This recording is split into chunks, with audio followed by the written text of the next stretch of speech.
Line भूमिका में कहे के पड़ल मास्टर। आवा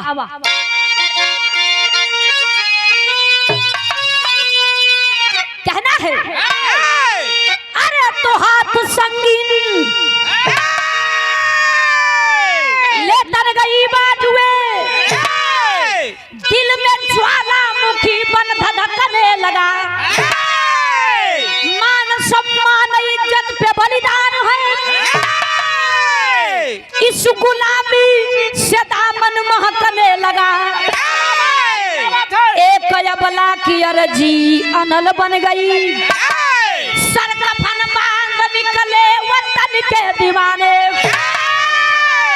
ए मनोहर प्रतिज्ञा किए बाकुरे, हम उन्हें जाके मारेंगे उनके ठिकाने।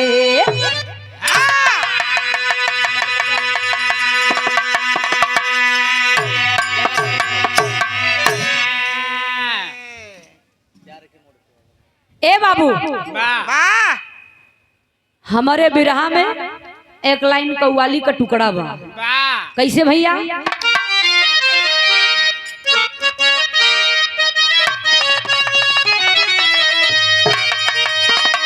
वह गीत बा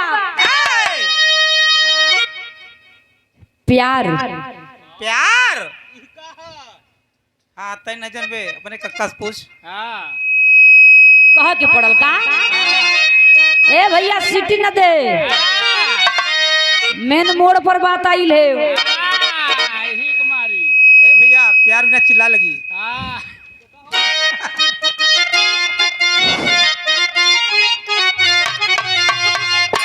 कहना है प्यार के मोड़ पे आ गए हो अगर,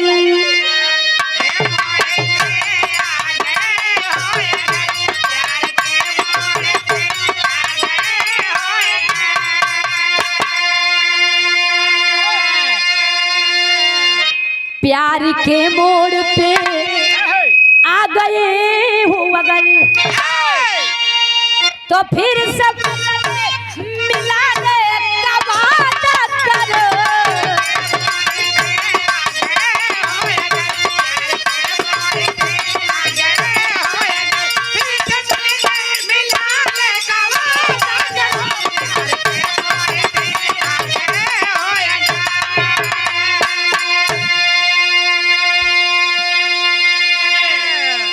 लेकिन भाव में बड़ा सुंदर लाइन लिखल गई, इस वतन के लिए। क्या लिखा गया मास्टर? ए महाराज बनौता कब्बा का चुटकी आवत हुआ लेकिन संभरल नहीं। बतावा कि मशीन तोहार है तो तोहाई बजावाला। ए भैया ये पतील के बहुत मोट बोलते यार, पतील करे के बाजा सब कुछ सही है, बस सेटिंग पे आइए।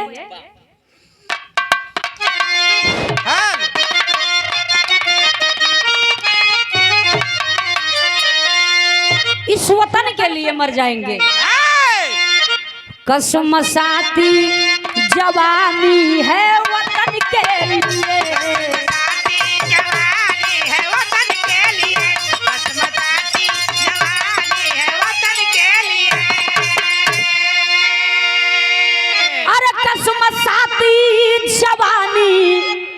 वतन के लिए। तो खा के निकले कसम हुए वतन के लिए।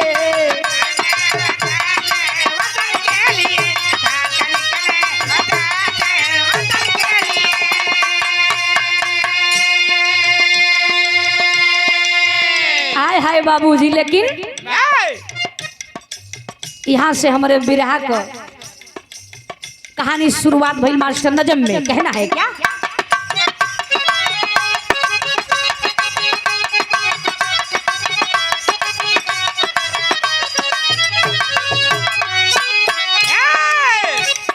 याद रखिए, गौर करिए, अंग्रेजों का जमाना था।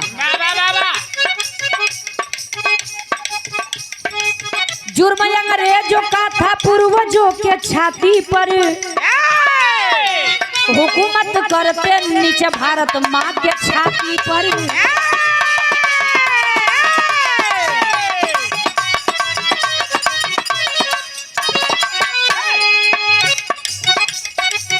सन 1859 का वक्त आया है,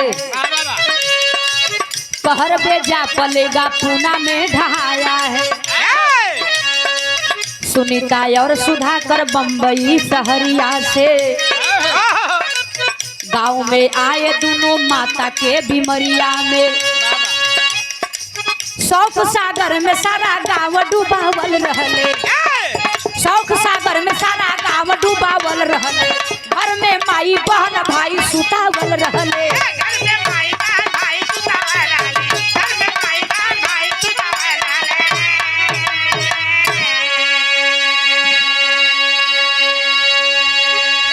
बाबूजी, अंग्रेजों का जमाना था। सन 1859 की यह कहानी, जिस समय अंग्रेजों ने अपने हुकूमत को एकदम बरकरार इस भारत माँ के सरजमी पे रखा है।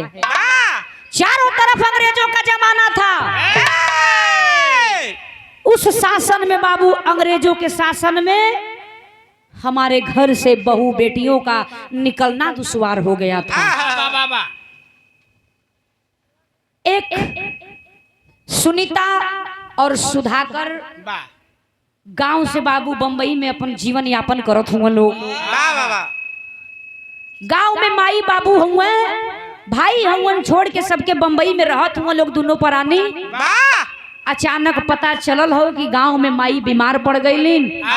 सुधाकर अपने पत्नी सुनीता से कहलन कि ये सुनीता हो, गांव में माई बीमार है, खबर आइल हो, चला हमन के देखे ले आई जा। ए बाबू, इतना बतिया सुन ले हैं। सुनीता कलिन की हाँ स्वामी, काहे ना स्वामी, जरूर चलल जाई। तो यहाँ भइल का बाबू, बिरहा में एक लाइन गीत लग गई।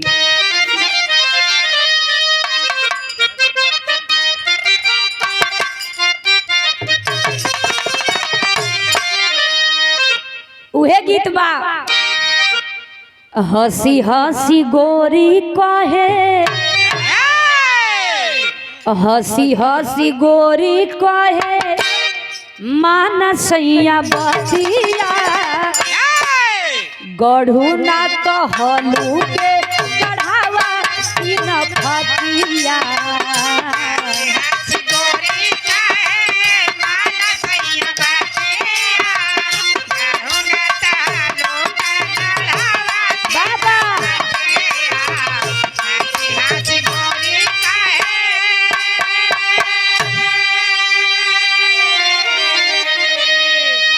लेकिन बाबूजी तो गीत रहल, लेकिन सुनीता और सुधाकर ट्रेन पकड़लन, आयल हुन, गांव में उतरल हुआ। अंग्रेजों का जमाना था बाबू, शाम का बेला हो। सुनीता के लेके उनकर पति सुधाकर आवत हुन जो उन्हें रस्तवा से। वही रस्तवा में अंग्रेज का टोली, यानी 14-15 अंग्रेज वही रस्तवा से जात हुए। जब जात हुए, नजर पड़ल सुनीता के ऊपर पड़ल। बाप रे बाप, उस अंग्रेज की नीयत बिगड़ गई। जाके सुनीता के साथ वो पपिया अंग्रेजवा छेड़खानी करे लगलन। ए बाबू हो, सुधाकर के देखना गईलन, कलन अरे पापी गोरे अंग्रेज, मेरे सामने ही मेरे पत्नी के साथ छेड़खानी कर रहे हो, ऐसा नहीं होने देंगे। इतना तो बतिया बोलन। ए बाबू हो, यह बतिया तक काल हो गई। पपिया अंग्रेजवा सुधाकर के मार के फेंक दिहलन। जब फेंक दिहलन तो सुनीता कैलिन का भाव लगल।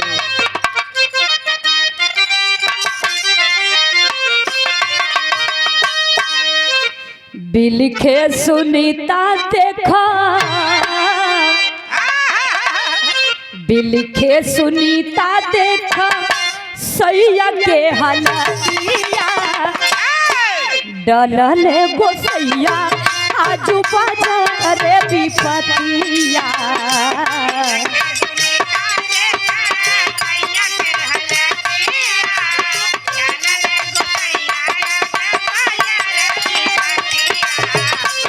जय हो।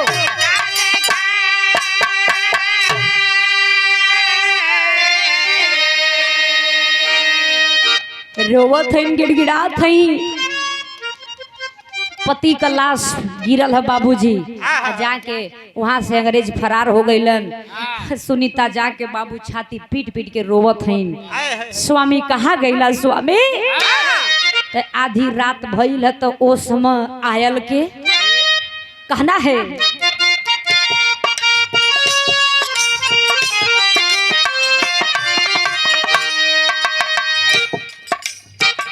मनवा बली दया धीरा तू ही कईले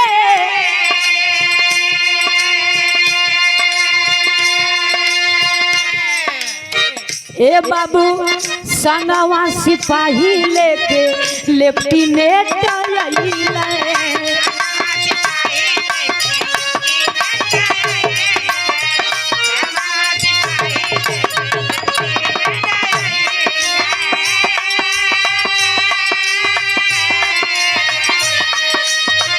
धई के चरण रोवई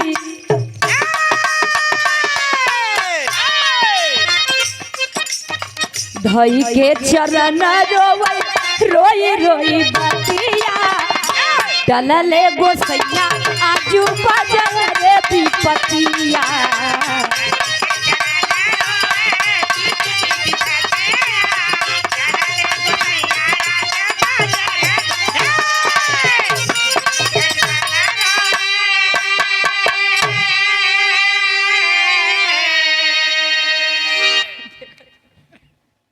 ए भैया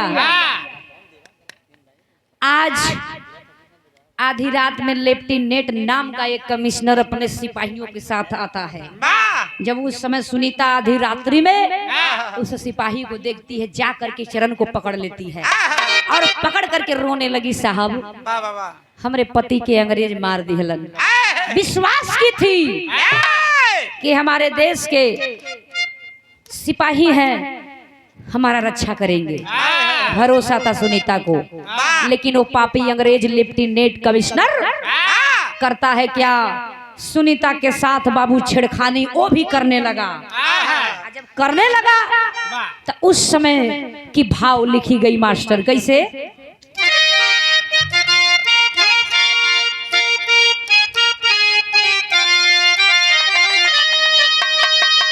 जब वो पपिया सिपहिया छेड़खानी सुनीता के साथ अंग्रेजवा कर लगल बाबू, तो सुनीता कैलिन का कहत कहां? अरे घिरल बातू फनावा में हे साहब हमारी नवरिया अनैया फसल माजा धार हो।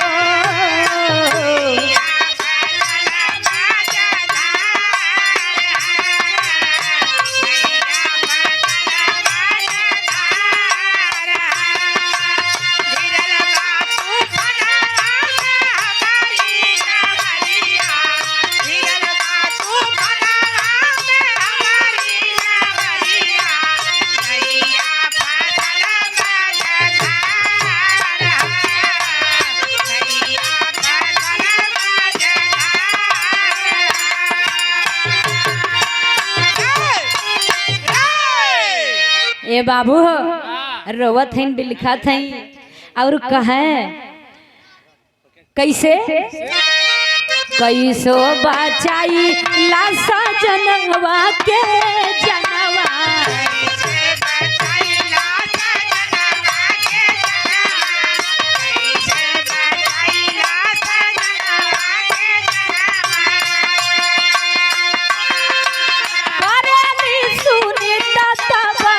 करुणा रुदनावा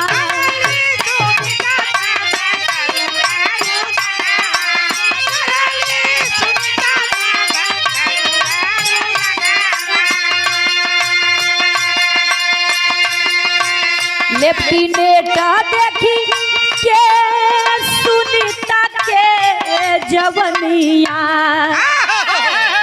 आ देखे लागल अखिया के फार हो।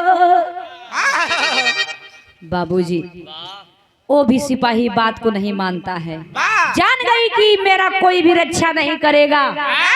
भागते भागते भगवान भोलेनाथ के मंदिर में जाती है, माथ को टेक देती है, सर लगी पटकने कि प्रभु सुने में आवेला कि तोहरे 3 गो नयन बा, लेकिन एक कहू नयन से दिखाई ना देत है।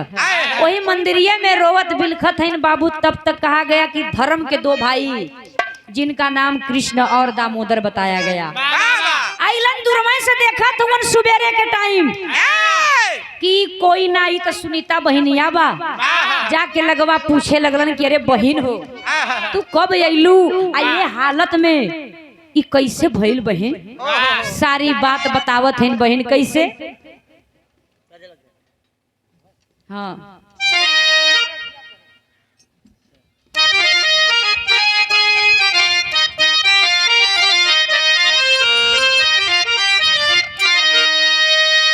जिस समय बहन सुनीता सारी बात को बताती है बाबूजी, उस समय दोनों भाई करते हैं क्या, यहाँ बिरहा चढ़ाई में भइल मास्टर कैसे।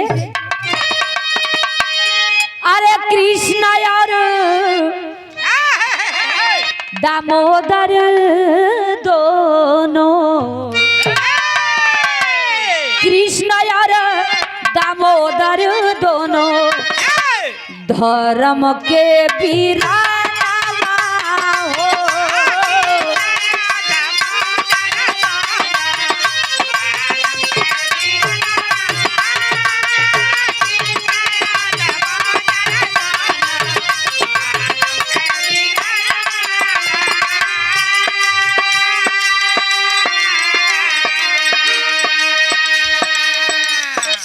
कृष्ण और दामोदर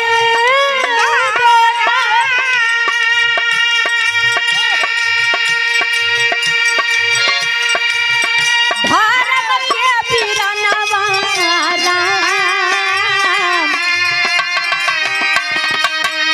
आइले शिवालय बीचे, आइले शिवालय बीचे सुनी के रुदन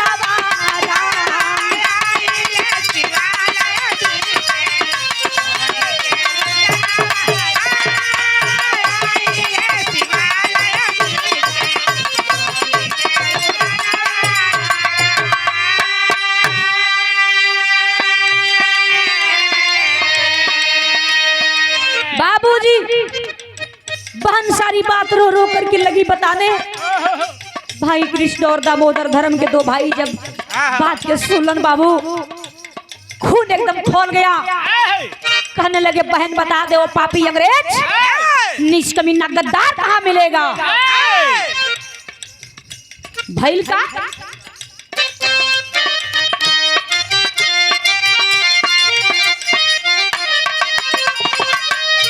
आइले शिवालय बीचे सुन के रुदनवा,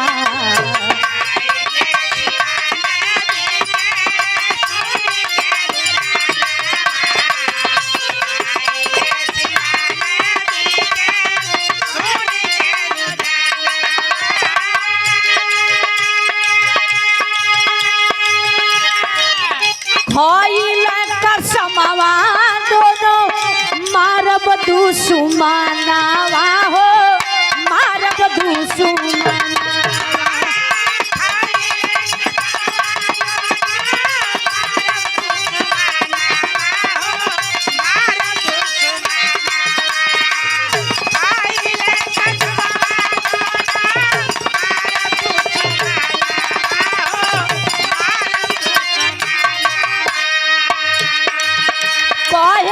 सुनीता रोई रोई, कहली सुनीता रोई रोई सारा दास्ताना मारा।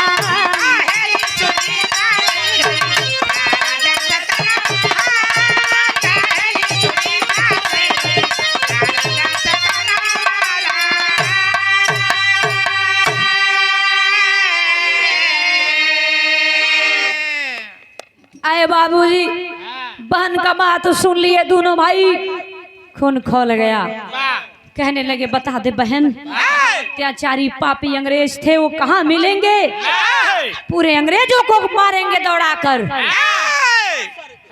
अरे बाबू धीरे धीरे पता लगल कि अंग्रेज और लेफ्टिनेंट कमिश्नर रानी विक्टोरिया का जन्मदिन मनावे का तैयारी करत हुए। वही समय बाबूजी यहाँ भैल का बिरहा में हमरे टेरी लगल मास्टर।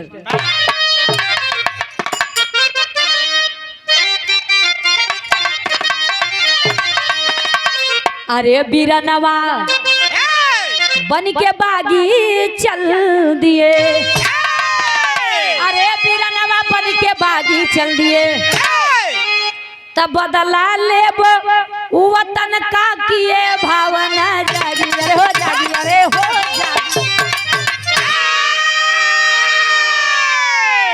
तो बाबूजी भई लगा, अरे निकले लाल काल बनल के,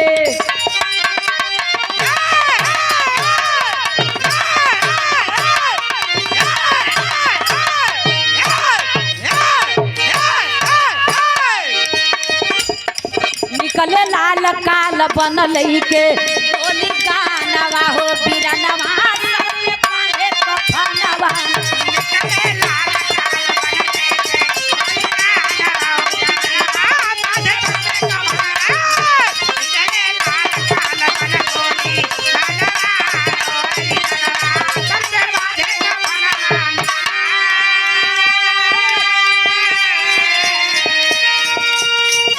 सर पे कफन बांध लिए तो अवसर अरे खोज रहा बलकारी, तो लेकिन मिला नहीं छलकारी।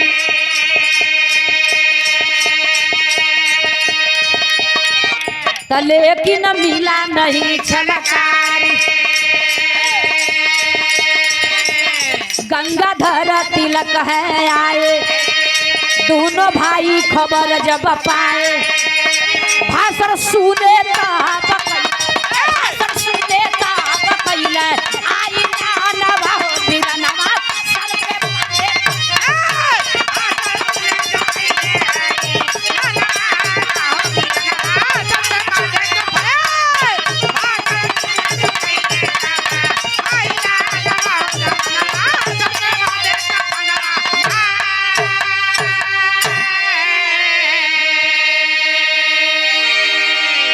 बाबूजी सर पर कफन बांध करके वतन के दीवाने दोनों कृष्ण और दामोदर निकल पड़े उन पापियों का सर्वनाश करने के लिए।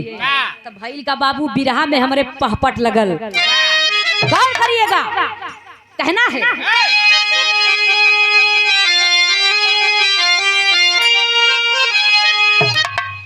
मातृभूमि अब मांगे ले कुर्बानी पानी भारत के। अरे मातृभूमि अब मांगे ले कुर्बानी पानी भारत के, तो कहाँ छिपे हो शेरे हिंद सलामी पानी भारत के।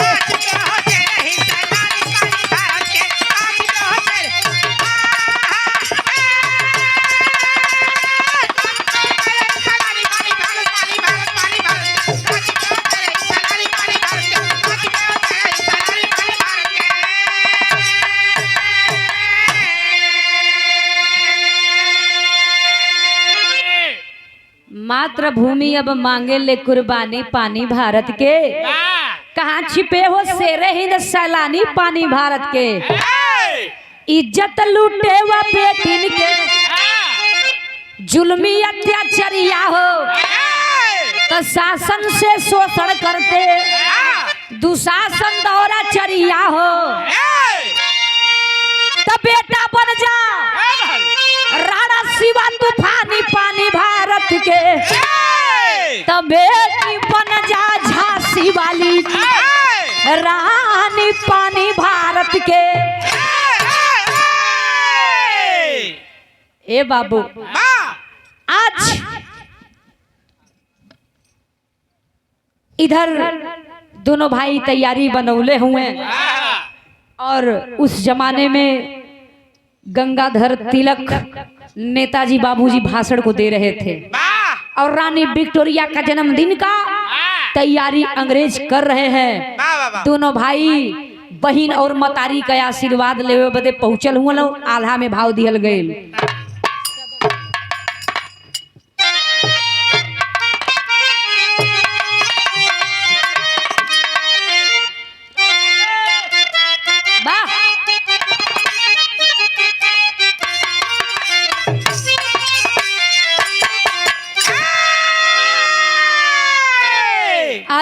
नेता के भाषण जब अरे सुन ले जवनवा बाबू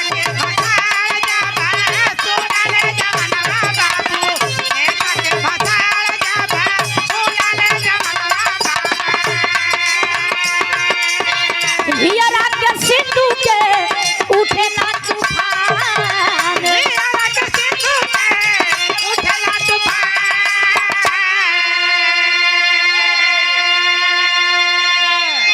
बाबूजी इधर माई और बहन का आशीर्वाद लेके दोनों भाई चलल हुआ कैसे अरे आई गल मुदाई के मारे वाला दिनवा माई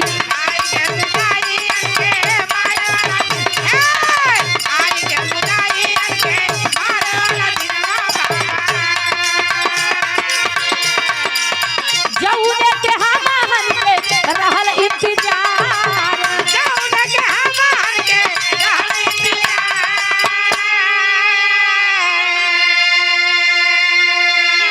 अरे देहली आशीष माई टीकावा लगा के पंचो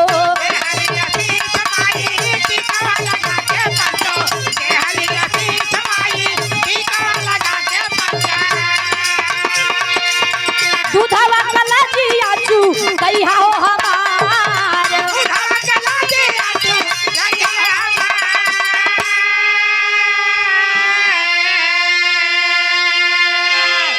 आज बाबूजी धीरे धीरे दोनों भाई कृष्ण और दामोदर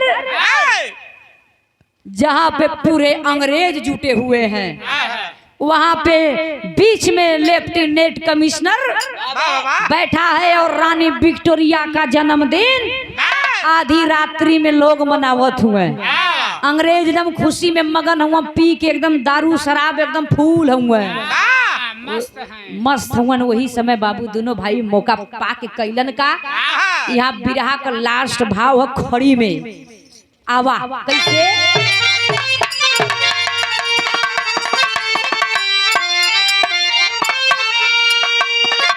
बैल का अरे वतन के अंदर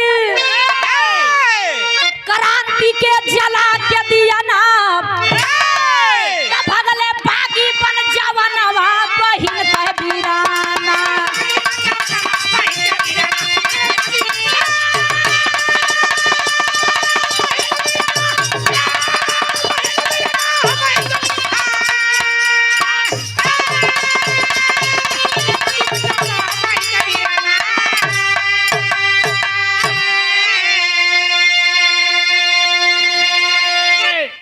अंत में बाबू बताया गया कि उस भीड़ में घुस करके कृष्णा और दामोदर कहा भैया मौका बड़ा सही है निकालिए पिस्तौल कृष्णा और पिस्तौल निकाल करके बाबू तुरंत धड़ाक से गोली चला दिए जब गोली चलल है बाबू जाके वही लेफ्टिनेंट के सिनवई के आर पार कई गई जब यार पार कर गई धड़ाक से धरती पर गिरना जैसे जनाई की मम्मा लगल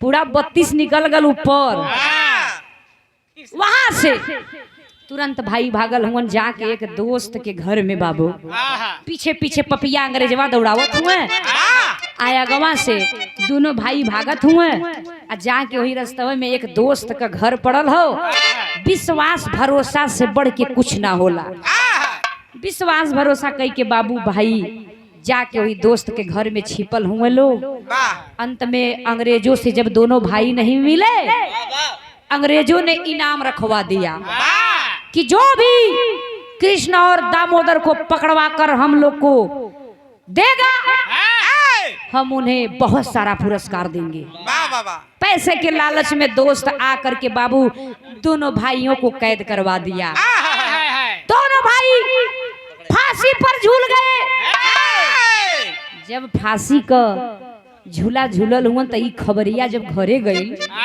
बहनिया सुनीता के लगवा तब भैल का बहन कैलिन का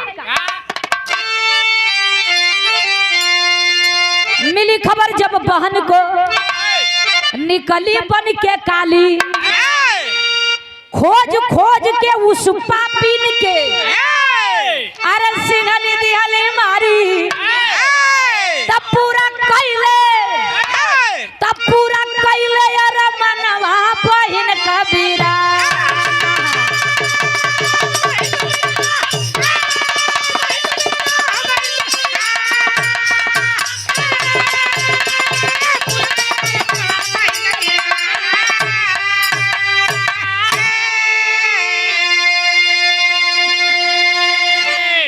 अंत में बाबू बताया गया कि जब खबर सुनी है बहन जा करके जो पापी फांसी पर झुलाए थे अंग्रेज, चुन चुन करके उन पापियों को मारती है, और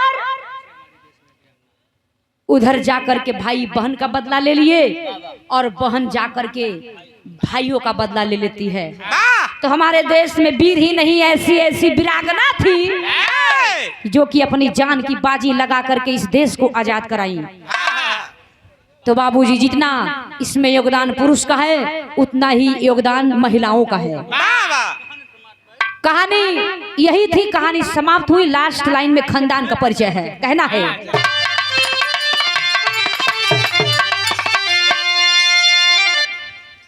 गुरु बिहारी, गुरु गणेश, गुरु रामलाल मोरबा का,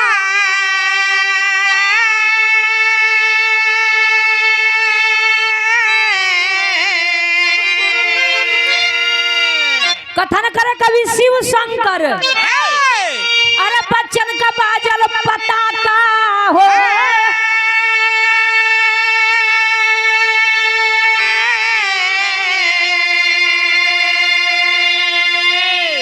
वीरानवा बन के बागी चल दिए, तब वीरानवा बन के बागी चल दिए, तब पूजा विघ्नेश्वरी दिल भक्ति भावना जागी, वीरानवा बन के बागी चल दिए।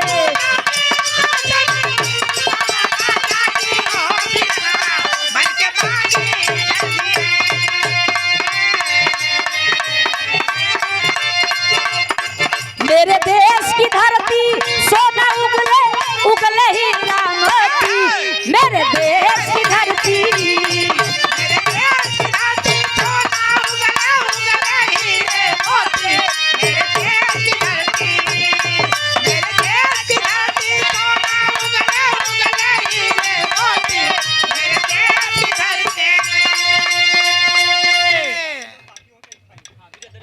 बिरादरी जवन भी बिरादरी के लोग बाकी हैं, जाके आप लोग दरवाजे पर भोजन कहला।